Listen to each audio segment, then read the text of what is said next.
when things are good, something bad happens, and when something bad happens, something good happens soon after. So it's just living. I think some people still think that online coaching is like one of these get-rich-quick schemes, and it's just fucking not. Yeah. Like, choose something different. You wouldn't want to be where I am because like you haven't seen what it's taken to kind of get there, and you would be willing to do it. And I think that's a big part of it. Nothing happens overnight, so maybe just sitting back and giving yourself a minute to be like, what if I just do some stuff for myself, and like then I have hormones in the back of my head saying, fuck, get to work. Perfect.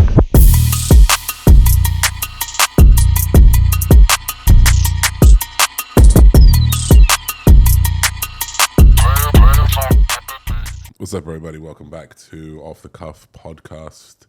We're back in the mix. This might be like a slightly different setup to the last ones. I actually booked a different room. We're on like adjacent sides of the room. But we had like a good sit down and a think of like what we wanted to talk about. And there's like a lot happened between these episodes. Obviously, you guys can't tell, but like time happens between these episodes. And today's episode is called Social Media is a Lie. Forgive me for reading off this, but I wanted to make this intro very, very nice. And yeah, we know it's a bold statement, of course, but if you're an online coach, a creator, someone trying to build a business in this space, you probably felt it too. The pressure to be someone that you're not, the pressure is constantly there, and the grind to post, to perform, to sell, even when it doesn't feel aligned with you. That's something that we've resonated with quite a lot. And today we're going to pull back the curtain on the side of social media that most people don't talk about. The game you're told that you have to play. The stuff that makes you question why you even started this in the first place. This one's honest. It's going to be raw. And if you've been feeling the same way, like we see you. We feel you. And let's get into it. That was fucking good, mate. That's nice, huh?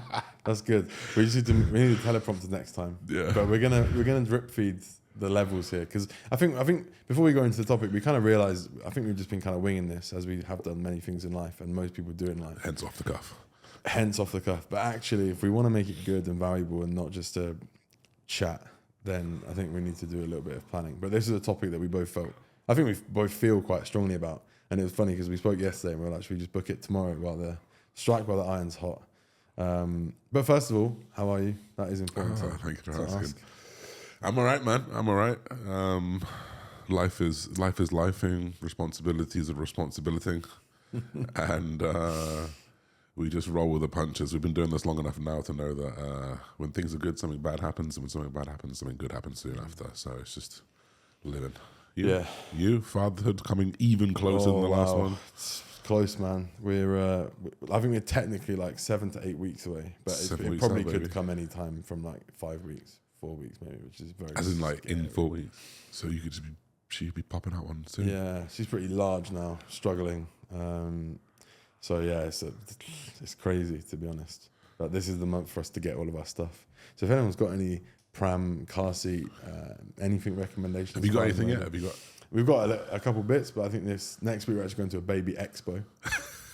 It's the first world premiere. From body power to body power to baby expos. So we should have some clarity on what we need to get, what we want to get, what's worth getting, what's not. So that's where we're at. Nice. But yeah, man, stuff is good. I've been taking a lot of comfort recently in the kind of, I don't know, adage feeling, saying that when things feel like uncomfortable, it's usually because there's something, there's some sort of growth happening. Like growth isn't comfortable. And that whole thing around like, what is it? Like you asked to eat, don't complain if there's a lot on your table. I resonate with that a lot. I'm like, yeah, okay, fine. So like, I didn't ask for like a mediocre life, so I probably can't expect mediocre stress. Yeah. Which I think is fair. That's fair enough. But no, things are good, man. As ever, can't complain. Like you say, rolling with the punches. That's the perfect way to put it. Rolling on the mats. Should we say? Yeah, rolling straight from the mats into here. Joe Brighty, white belt, inbound. Yeah. Well, how does it go? Does it go white belt, 1 stripe, 2 stripe, 3 stripe? Well, the stripe thing's a bit weird. I think that just gives you a bit of a a bit of a nod that you're moving in the right direction. Okay. But yeah, you get some stripes and then blue, purple, brown, black. See if I can be the fastest ever. Black belt. I doubt it. That stuff takes years. Yeah. I think the fastest guy is like 3 or 4 years. 2, 3, 4 years, which is crazy. That's pretty crazy. That's insane. But no, it's good. Someone asked, one of the guys asked me today, he was like, "There's a competition in November. Do you want to compete?" Oh man, fuck. Is there weight classes? Yeah, I'd be against. Well, I'd say fucking I'd be big dogs, dogs. but I would be one of them. Yeah, big you boys, are a so big it'd be boy. fine. It's interesting. I've been in the gym this week, and a lot of the guys are competing next week, and they're talking about like weight cuts and stuff. It's so funny because they obviously want to be at the bottom or the top of their. How above class. the weight class that you'd be in are you? I have no idea what mine would be. I think it would be, but then again, by the time I compete, I think things will have shifted quite a lot. I'm still hanging around like 120 kilos, so I'd like to get down to like 110. Yeah, that's another story for another day. Who knows what's going on with my body at the moment? It's a mess. Anyway, let's get into the topic. The first prompt was kind of, what do we mean when we say social media is a lie? What does that mean to you? For me, and I've always said this, people who've known me personally, who maybe haven't been in the social media game, female relationships, friends as well, who just either don't understand the game or aren't in the game of social media, I've always said to them, whatever you see from my posts, whatever you see from other posts, like, don't take it face value. It's not what's happening. Like, there's always something else happening. And I'm sure you guys suffer from the same thing as I do. Maybe Joe does as well, but I'll speak for myself. Like, you can go on Instagram and see someone better than you in 2 seconds. That's a lie. Like, we walk down the street and I am physically in the 0.0001%. I open up my Instagram and I'm suddenly not in that 0.0001%. So it's curated, as well as personalities. People have to be someone on social media. We've tried wherever we can to be ourselves. And I think that's probably one of the things that helped our careers. But a lot of people don't. A lot of people are putting on a facade. And it's very easy to do that. You post one thing that isn't quite you, it gets a lot of attention.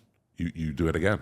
And then you do something that's a little bit different again, and it gets more attention, you do it again, and eventually your needle just moves away from the truth and who you really are. That's like the social media personality side.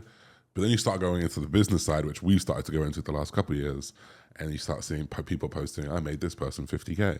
I made this person lose 50 pounds in X amount of weeks. What you don't see is the amount of people that didn't make that 50K. Maybe that 50K came as a one-time. You don't see the people that didn't lose that body weight. You didn't see that people that actually flopped off the plan and left the plan because they didn't like what you did.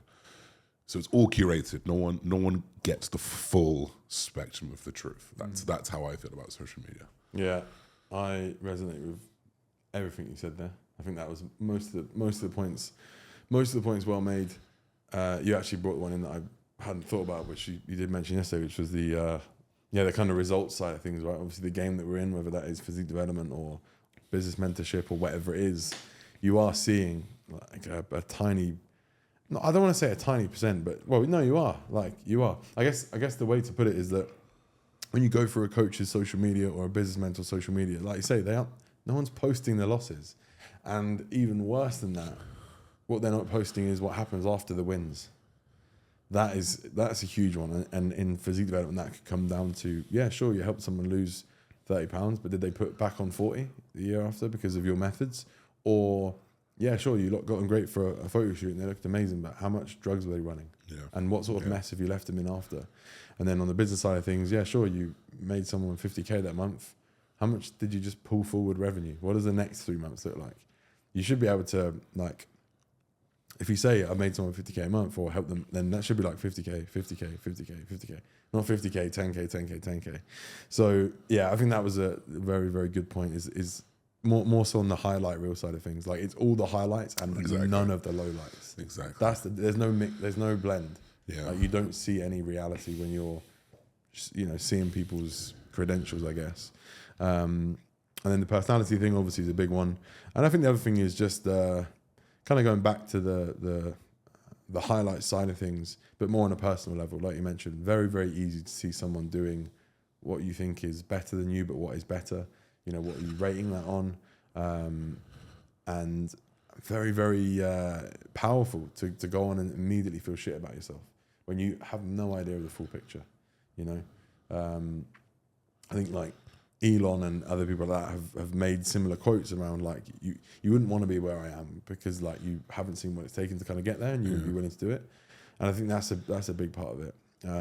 It's very easy to see all the grandiose of success and riches, whatever it is, financial, physical. Yeah. But like, firstly, would you even want it if you knew what actually came with it? Came with it. And secondly, do you think you could actually do it? Because it's very easy to. We've done it before, right? We've sat here and been like, well, he's doing it. Why can't I? And it's like, but you don't know what's kind of going on under the hood. Yeah, like, it's true. What are the sacrifices? It's Because true. everything comes with a cost. So I think that's what we mean when we say Yeah. social media is a lie. Yeah.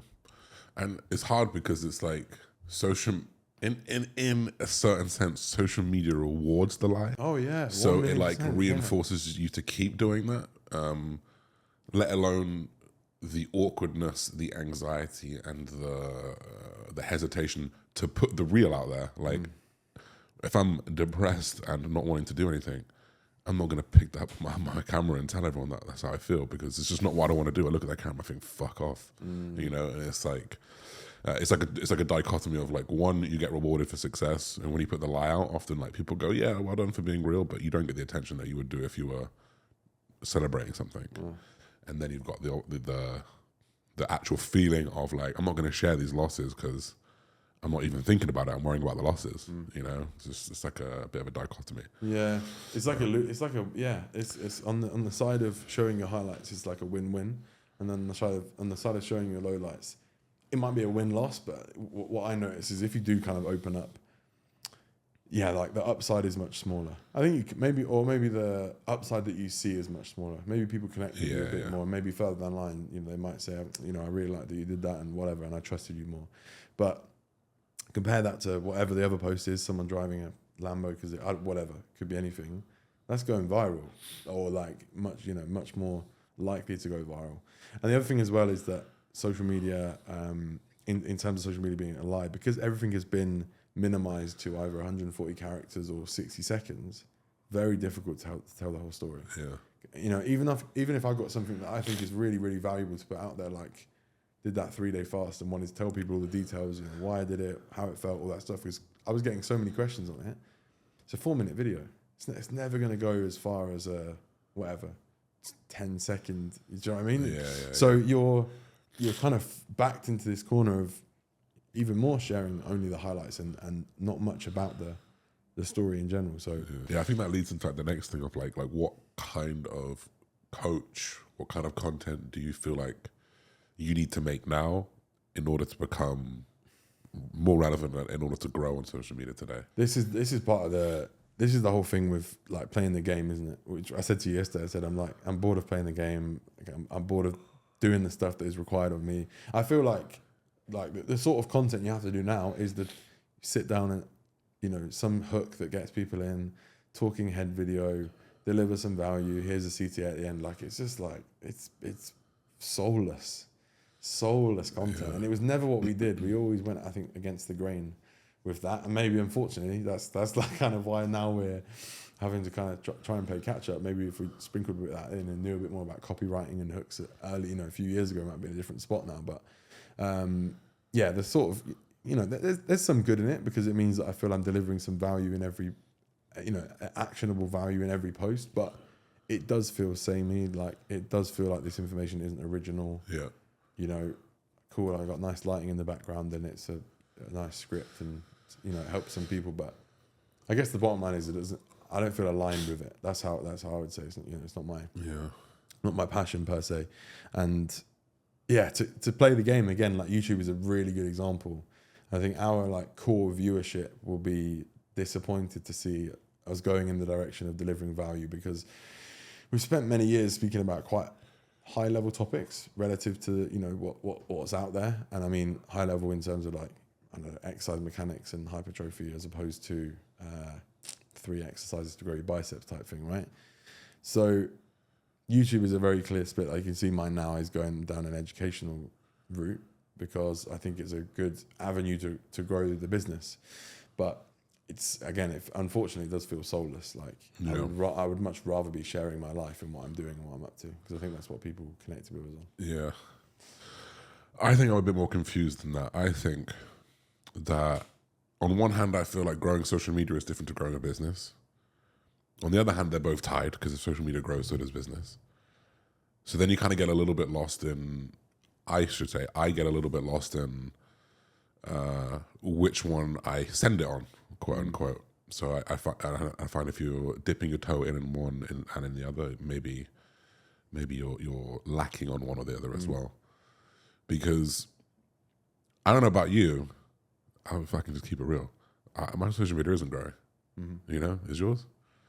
And like that, so that kind of tells me that I'm doing something wrong, because there are kids out there that are growing their social media, and it's not a case of you've had your account for 10 years and they're keeping it quiet, you're blacklisted. It's none of that, because I've seen people with similar accounts grow because they've taken a direction and it's worked and it's hit the algorithm, whatever it is. And I'm sure their businesses grow hand in hand. So I get a little bit more lost in which to do, because on one hand, you and you guys would have seen, we do the education based 10 ways to lose fat, whatever it is to build muscle, something a bit more generic, because people see that, they resonate, they go, oh, I want some help with that, they buy into our business, we make more money. But on the other hand, if you doubled my social media and I hit 250,000 followers, that's a significantly amount more people that I'm helping. There's more people that would see those educational videos. So the loop of which type of content do I go, because I think the sit down educational content doesn't go as viral as often, or it doesn't get as many eyes on as often. So I don't know. I'm still in the trial period of like trying different things, but every time I do something a little bit more raw and authentic, less hook, less CTA, it gets more views, it gets more followers, and it's almost impossible to see if that brings me more business right now. So it's such an intangible thing that you kind of get lost in it. I just wonder, and this is probably what Joe was talking about earlier on, if we knew a little bit more about catching people into a video, which is just what we call a hook. A CTA is just a call to action, so DM me if you want some help. If we had understood the balance back in the day when we were hitting 10, 15, 20K views on everything, and we just sprinkled that stuff in, not like completely did, what the difference in our businesses would have been now. And I often wonder if what we did back then would just work now, and like, do we just send it back to that and just see what happens? Yeah. Like, what is there to lose? But then when we ask ourselves what is there to lose, if it doesn't work, well, we have a lot of bills to pay. Joe's about to be a dad. Like I've got a stupid apartment that I bit off way more than I can chew on, you know? So like I have to earn money. So it's like we get pulled, for me, I'll speak to myself, I get pulled of like wanting to try something new, but also like I need to just stick to what I know, because I know it actually makes me a little bit of money. But is that holding me back from like the next level? I don't know. That's kind of where I get lost a little bit in terms of like social media and growing. Yeah. And man, life was easy back then. I didn't doubt myself at all. I just did it because I live with my mum, you know? I think that's a big part of it. It's like, for me, a lot of the crippling stuff is like the overthinking. Like that I wish I would do more and like think less and do more. Like the amount, like, this is so annoying to admit, but the amount of thought and time I waste thinking about a story post like winds me up so much. Like, because now I'm in this place where if you guys don't know, if you let your story expire and then you put one up, you'll get loads of views on that story, right? So whenever that happens, organically or not, I always think, oh, better use this now, like, because it's going to get 10, 12, 13, 14,000 people are going to look at it. That's more than most posts. And so I sit there, oh, what do I do? You know, how do I give do I do a lead magnet? Do I give something away? Do I do a poll so that I can start some conversations? Like, oh my God, I never used to think about any of that stuff. I used to make jokes about gherkins. Yeah. People would love it, and they still remember it today. I used to just walk around Victoria on lunch, you know, because it didn't matter. Yeah, man. And I think that like, that level of like carefreeness, that ability to, I think that is what is kind of missing probably on social media now, because everyone does seem so scripted, planned, you know, pre-planned. Like, it's kind of frustrating because then like we will go on someone's social media who we, or at least from what I know, this kind of contradicts everything that I've said, but we think is doing well, doing the sort of finances that we want to be doing, and it's all the same shit that we don't want to do. You know, I watch video after video and I just think this is shit. Yeah. Don't do your lat pull down like this, do it like this. I'm like, firstly, incorrect. And secondly, like, who fucking gives a shit? Like, that's the trap that I get stuck in. And I guess that's where the difficulty comes, because then I start to feel misaligned. And then I almost like, I want to be putting out something that's original and, you know, real. But I wonder if like there was no business mentors telling me how much people made versus me who have 5,000 followers and they make double my money. If they weren't there, would my content be different? I think it probably would be pretty similar to what it was, because you just have no choice but to do what you think worked, rather than like trying to do what someone else is doing because it works for them, and then you kind of get like misaligned.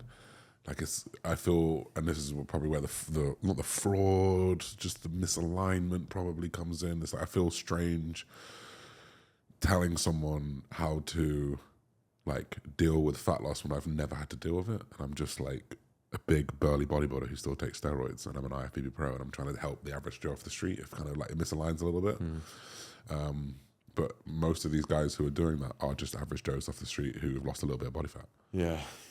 Yeah, it's almost like the kind of the more relatable, because yeah, you're right. Like someone who's carrying an extra 20 pounds of body fat, like other than looking at you and thinking, "Fucking hell, he looks awesome," they probably also think that's too much. So I don't want that. He's taking steroids. I don't want that. Like all that stuff. So that becomes difficult. Do you think it's possible to grow a coaching business today without playing the game? I think you need to know the rules of the game.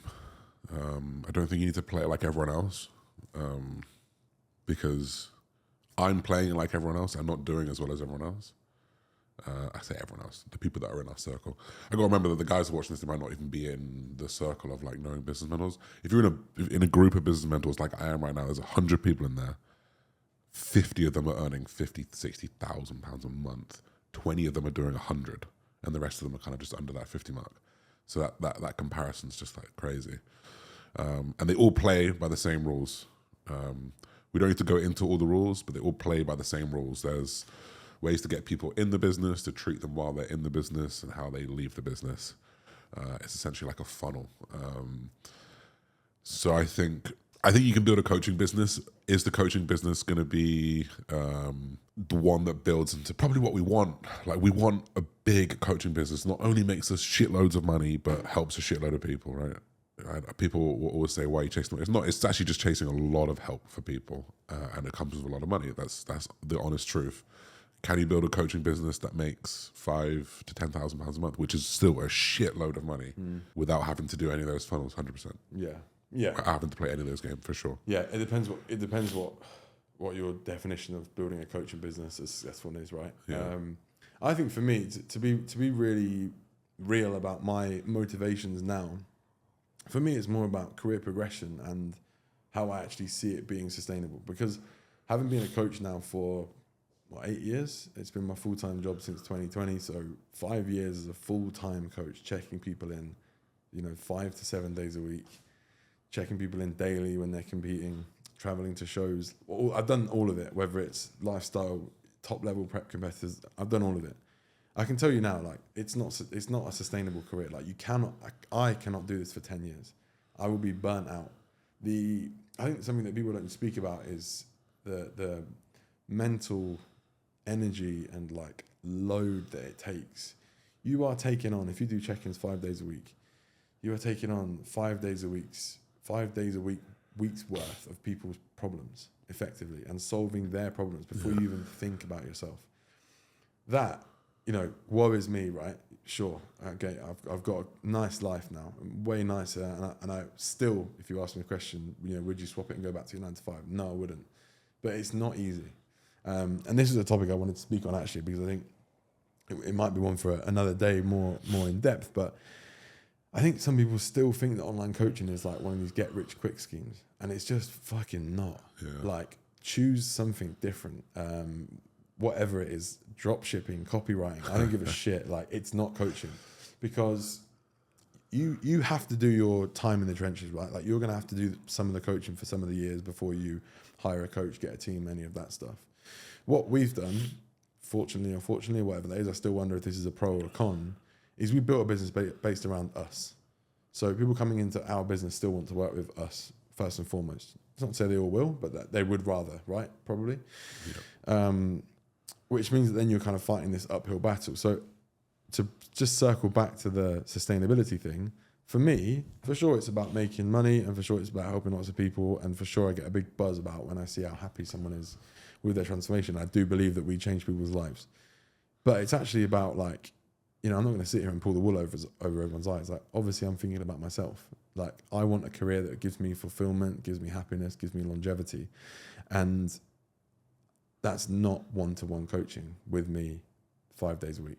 Like, it's honestly exhausting when you do it years. Like, and you look at it at any other type of job. Like, how long do you think a PT stays a PT? Like, do you think he tries to do something different, or how long would you stay as a sales assistant or a trader before you try and get like, I don't care what it is. Like, if you have some ambition about you, you have some utility about you, you're always going to try and look for the next step. And that's all it is for me. It's not necessarily about, I don't really care if I help more people or just help people that need my help more, if that makes sense. Yeah, that's nice. But I want to have a business that, at one day feels like a job,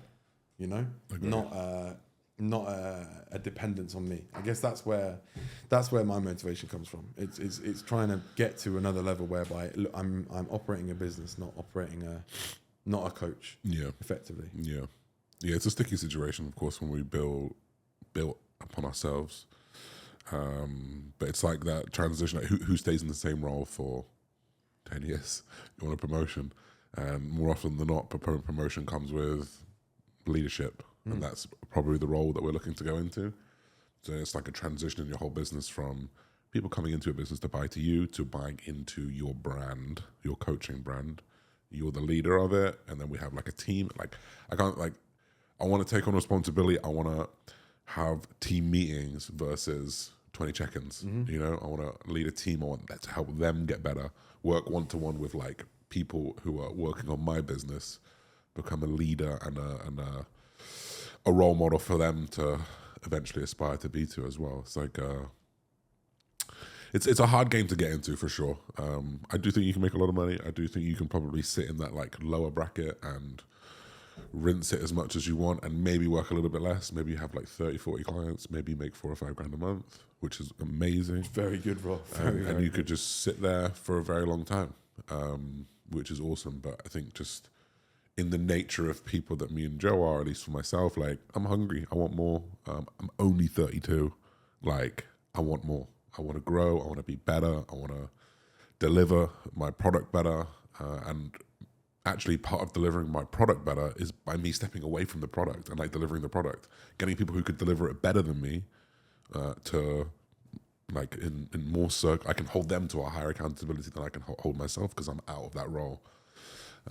So that's we face the same thing, and it's just like a personality type, I think. Yeah, I think you already answered this question, but it was how often do you feel yourself making content you don't actually believe in or care about, but feel like you have to make? That's got to be something that so many of us are grappling with. Yeah, I think it's a hard one because sometimes what you don't want to do works. Again, like this is like that self-fulfilling prophecy of like if something works, it gets the results, why would you not do it again? Even if you don't believe in it, especially when it's getting the result that you want. If you do something you don't necessarily want to do to get the result that you want, it's kind of like, is that just like a necessary evil you have to do? It's like a bit of a moral question. I would say I find myself doing it less in the last few months, but in the last year I've been doing it much more because I don't know about you, but the things that excited me most was just picking up that camera, carefree. This is what I'm doing. This is what I'm up to. Trying to make some cool content. Trying to make something that look good. So it's definitely got a little bit more curated, which I'm also not a fan of from watching either. Like, I don't like watching people's long form videos, except for maybe Alex Hormozy, which is what we do, but at a much higher level. So it happens often, but I still think it might be a necessary evil at times. Yeah, I don't think I ever put content out that I don't believe in. Like I believe in everything I say. I think I'm sometimes not overly inspired by it, I guess is what I would say. It's the same as what you saying. Like, I know I have all the. You're right. It's a necessary evil, right? Because I think the people that need our help the most are those people that are unhappy with how they look, right? Whether they're lacking confidence, whether that is through carrying too much body fat, not building enough muscle, whatever it is, they're not where they want to be. So we kind of, in order to help those people, we have to speak to those people. But obviously, when you don't resonate necessarily with that, that problem, like I can't say that I'm unhappy with my body, So I guess there's a lack of deep feeling there, but I don't not believe in it. I will never go down the path of putting out stuff that I don't believe in, because I see other people do it, and that to me is that takes solace to a whole nother level. Which bothers me. I think one thing that also bothers me is and it's annoying because I probably do it as well, but the constant DM me if you want coaching, right? And it feels a little bit forced. It feels a little bit fake. Is there another way? It's a little bit like marketing fatigue. I think back in the day when it first came around, I think it popped. Everyone was like, wow, I can just DM you. Because sometimes people who follow people they admire, they just don't realize that you can just drop a message and we'll reply. So actually just being told that you can that you can message me if you want and we can have a conversation and you can go, I don't want that, and you can leave. Some people don't know you can do that. So I do see the value in opening that door. But I think a lot of people who have been on social media for a while and who have seen DM me for coaching for a long time are thinking, fuck me, this guy again? He's just trying to sell his soul. And we're not trying to sell our souls. I think for me, I don't have as big a problem with saying DM for me for coaching as a lot of other people do, because I don't think it's hard selling. It's not anything it's just saying, door's here. You want to come in? Come in. If you don't, carry on to the next story. That's kind of how I feel about it. Yeah, it's definitely the marketing fatigue thing. Like you say, it's I like the idea of Goodwill. You have a piggy bank of goodwill with your audience. Every time you give something, you fill it up, and then when you ask, and you're not asking, but that will come across as an ask, and it comes across as a sell, right? When you say DM for coaching, you're taking a bit of goodwill out of that piggy bank. Someone explained it to me before in the sense of promoting brands that we work with. You're just taking a little bit of goodwill out there, because ultimately the viewership knows that that's a sell, and it might benefit them and they might want it and they might get a discount for it, but ultimately it kind of comes back on you, which I think is I don't like it personally, but that is not something we have control over, because 4 years ago, 3 years ago, 5 years ago, if you had a link in your bio, or you put a link to your inquiry form, you're getting inquiries. People are interested. It's not that way inclined anymore. Yeah, it's crazy. So where previously you used to be almost pining for an inquiry, now you're just pining for a conversation. The cost of just starting a really good conversation with someone is so much higher. It's almost man, I don't know.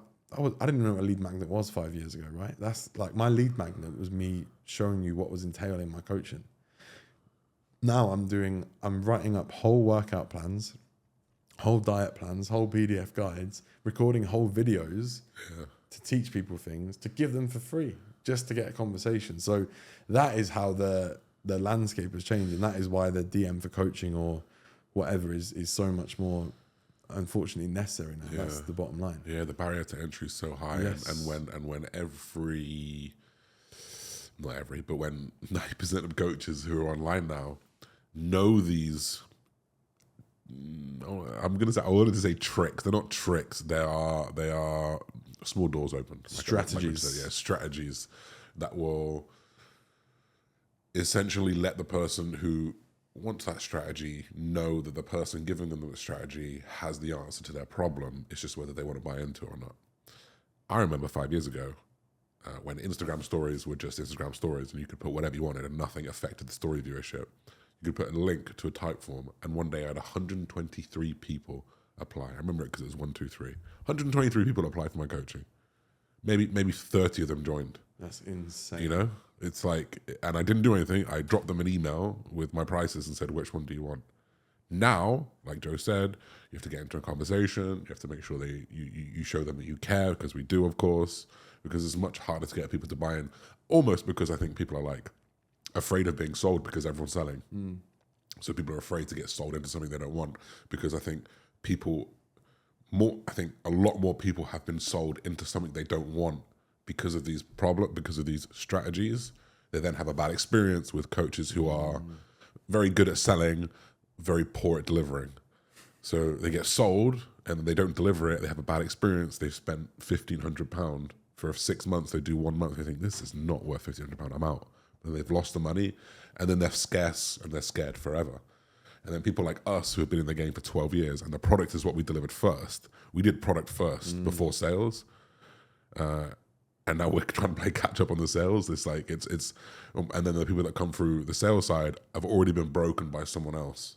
So they're way more scarce to get in. So it's way harder to get a client these days. Yeah, that's a huge point. Like, I went to 3, 4, 5 coaching seminars, mentorship. Spent tens of thousands of pounds. Thousands of pounds learning the trade before I even thought about the sales. And that is just so flipped around now. Like, complete opposite. I'm rarely, if I have a client come to me from another coach, I'm rarely impressed by what I've heard. I rarely go, oh, that's good that he did that. Yeah. Like, and ultimately, like, that's why I keep my clients for 8, 9, 10, 11, 12 months. Like, I've got clients that have been with me for 4 years. There's deep back for a second. I have clients that have been with me for 4 years. And that's not 1 or 2 either. There's like a good handful of them. They've consistently had their faith in me to build their business for 5 years. It's half a decade. It's insane.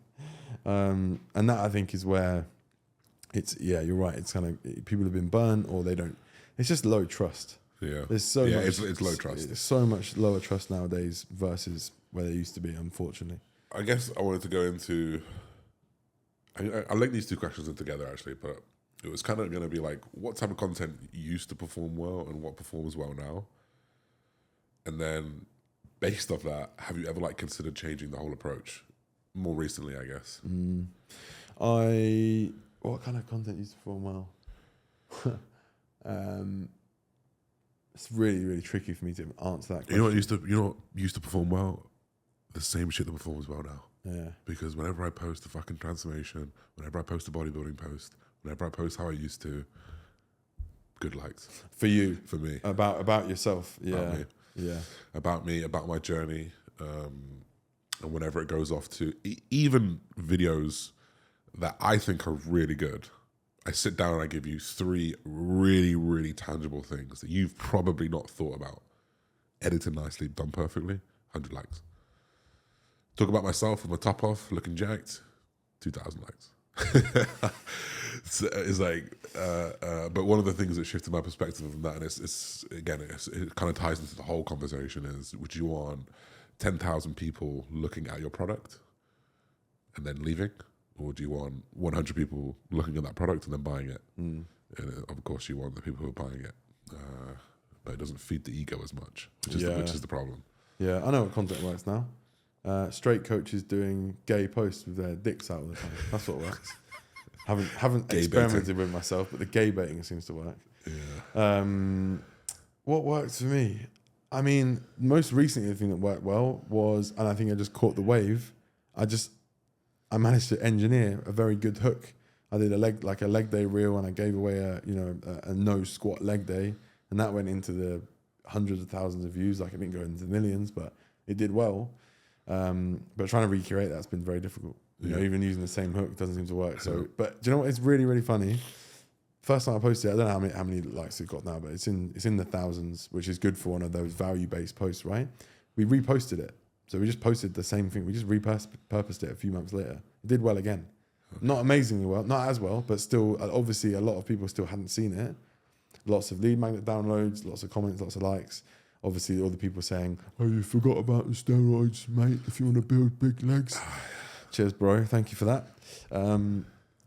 Like, newsflash, what works for naturals also works if you're assisted. Yeah. But yeah, that's what did work for me recently. So that was like nice as a bit of an encouragement. But for the most part, yeah, it's what you said. You know, people from a like, I guess. Sorry, I'm tripping over my words here. This is where we have to define what performs well. Performs well based on what? Like you said, do you want eyes on it?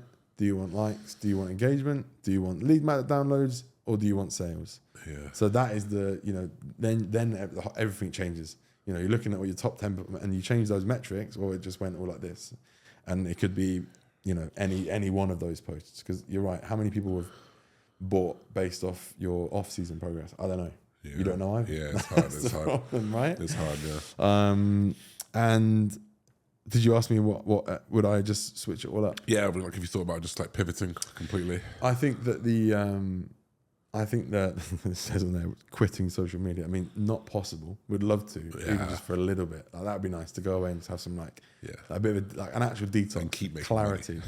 But I think what I would like to do if I was just a bit more organised would be a real hybrid on my page. Like, you would come on and you would see some just raw me just talking to the camera with my phone, some with the nice lighting and, you know, the captions and whatnot, some updates of my life. That's probably what I would do and probably what I think would perform the best. But planning all the content takes time. Yeah. Again, because you're now hyper aware of, you know, how a reel should start or a video should start to get attention, you now, like, even if you have an idea that you think is good organically, you're overthinking how do I need to start it? What does the script need to say? So very, very difficult. What about you? I think it's tough because I'd love a break, like Joe said. I'd love a break, maybe a creative break, but we have that kind of 24/7 pressure. Honestly, if I'm honest, if I didn't get arrested, for those of you guys who don't know, I got arrested in Texas. I'm genuinely about $80,000 in the hole. $80,000 in the hole. Like, I've had to pay out. If I had that in my bank to give myself a buffer financially, I'd probably take a couple of weeks just to breathe, you know, like not worry about having to get more coaching clients, not worry about having to pay my next bill, not worrying because it's $8,000 fucking house deposit gone overnight because of a stupid mistake. I probably would give myself that creative break, I think. Alas, I'm not there. So I think I am getting pushed further and further and further towards moving away from what we've kind of been told to do over the last 6 months with the typical hook, keeping it short and sweet, changing every angle, and then having a good call to action at the end, and going way, way more back to what I used to do, and just thinking like, wow, that looks like a good piece of content. What do I love to watch? I want to try and make that a little bit more. I have my baseline of clients. I have my baseline level of income. I think if you change anything, it doesn't happen, like a business boom doesn't happen overnight, which I think I probably am full victim to. I try something new, maybe once or twice, doesn't go, so I'm like, fuck it, I'll change it again. Whereas you probably need to do it for a long time. I think I'm getting pushed further and further and further. In fact, I just made a piece of content last night for the first time where I was like, that's fucking good, man. That's good. And if it doesn't bang, it doesn't bang, but I'm going to keep doing it. I'm going to keep leaning more into who is myself, who is my personality, because ultimately that's what built my company. We've sat here, I think, and even in this conversation, we've said that we don't do what we used to do when it used to work really well. And there's such a big part of me that goes, just fucking go back to it, you know? And every time I do, everyone goes crazy. And right, they might not be buying straight into my product. They might not be buying into my business. But at some point, you are going to build that rapport back, I feel, and it's going to pay dividends back into the business. So while I've got a steady income, while I can still live, while I still live a dream life, I'm in Dubai, fucking at a podcast table right now. I was at a beach club yesterday for a few hours. I can't complain.